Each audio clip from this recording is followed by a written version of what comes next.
আসসালামু আলাইকুম। সবাই কেমন আছেন? আমি আলহামদুলিল্লাহ ভালো আছি। আশা করি আপনারা সবাই ভালো আছেন। আবারও হাজির আপনাদের কাছে ভিডিও একটা নিয়ে। আজকে কোনো রান্না বান্না নয়, কোনো রেসিপি নয়, টিপস হিসেবে থাকলো আজকের ভিডিওটা। আমাদের গৃহিণীদের জন্য খুবই দরকারি। তো যারা যারা এরকম এখন এই গরমে ফ্রিজ কিনতে যাচ্ছেন, তো এই বিছানার ফ্রিজটা কিনলে এরকম একটা অফার পেয়ে যাচ্ছেন। এত সুন্দর একটা গিফট, ফুলঝুরি, এটা আমি পেয়ে তো অনেক খুশি। এতটাই সুন্দর, এতটাই মজবুত, কোনো বাজে প্লাস্টিক নয়, একদম আরএফএলের। এতে দেখা মাত্র আপনি খুশি হয়ে যাবেন। এগুলা টিকসই বহুদিন। তো আমি কতগুলা ফুড কন্টেনারও পেয়ে গেলাম সাথে, সেটা আপনাদেরকে দেখাচ্ছি। পুরানো ঘরেরগুলো ফেলে দিয়ে এরকম পাইলে কার না ভালো লাগে বলুন তো? আমার তো খুবই ভালো লাগছে, আশা করি আপনাদেরও ভালো লাগবে। তো এরকম আমি তিনটা, একটার ভিতরে তিনটা বলে না, একের ভিতর 10, একের ভিতর 3, 5, তো আমি তিনটে পেয়ে গেলাম।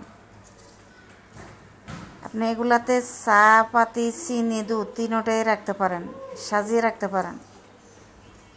আর একটা পানির বোতল তো অবশ্যই আছে। আসলে আমি যখন বয়স দিচ্ছি, আমার কাছে খেলার মাঠ, শব্দগুলো আসে, দুঃখিত আপনাদের কাছে। কিছু করার নাই, আমার পাশে বাসা, রোডের পাশে। এরকম বাটিগুলোতে আপনি খাবার নিয়ে ফ্রিজে রাখতে পারবেন। এটা একদম আপনি যে কোনো জায়গাতে দিতে পারবেন।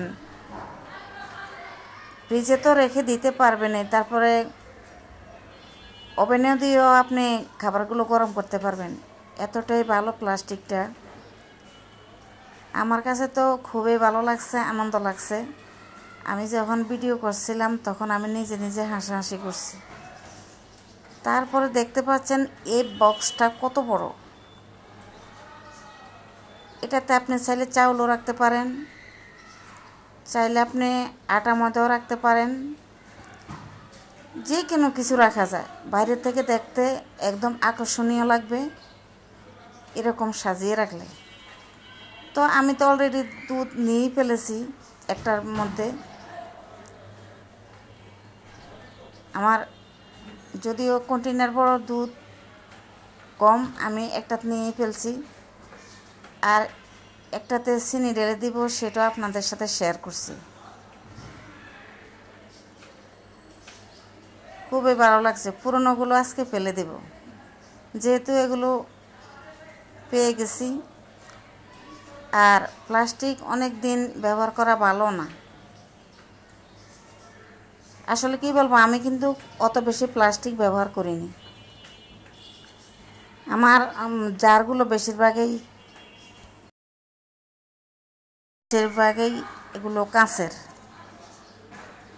কাঁচেরগুলো ব্যবহার করা ভালো, একদম জীবাণুমুক্ত থাকে, সেই জন্যেই তো আমার বেশিরভাগ আমি কাঁচের এগুলোই ব্যবহার করি। আজকে আমার যা যা প্লাস্টিক আছে ওগুলো ফেলে দিয়ে এগুলোতেই নেব। তারপরে এটাতে আপনারা কি বলেন জানি না, কিছু কিছু দেশে এটাকে বলে ডাকগা। তো এটা এই নামে পরিচিত দেখলাম আমি কয়েক জায়গায়। এটা ডাল ঘুটনি, এতটাই সুন্দর লাগছে আমি বলে বোঝাতে পারবো না।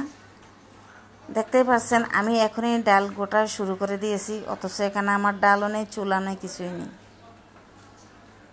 কেমন লাগলো আপনাদের কাছে আজকের ভিডিওটা? এই দুইটা আছে না কন্টেনার, এগুলাতে আপনি টিফিন বক্সও নিতে পারেন, কোথাও গেলেও নিজের খাবারও লওয়া যায় ব্যাগে। সব যে বাচ্চাদের জন্য নিব তাও না, আমাদেরও তো শখ আছে, তাই না? কেমন লাগলো ভিডিওটা আপনাদের কাছে? ভালো লাগলে লাইক, কমেন্ট, শেয়ার করে দিবেন। আজ এই পর্যন্ত, আল্লাহ হাফেজ।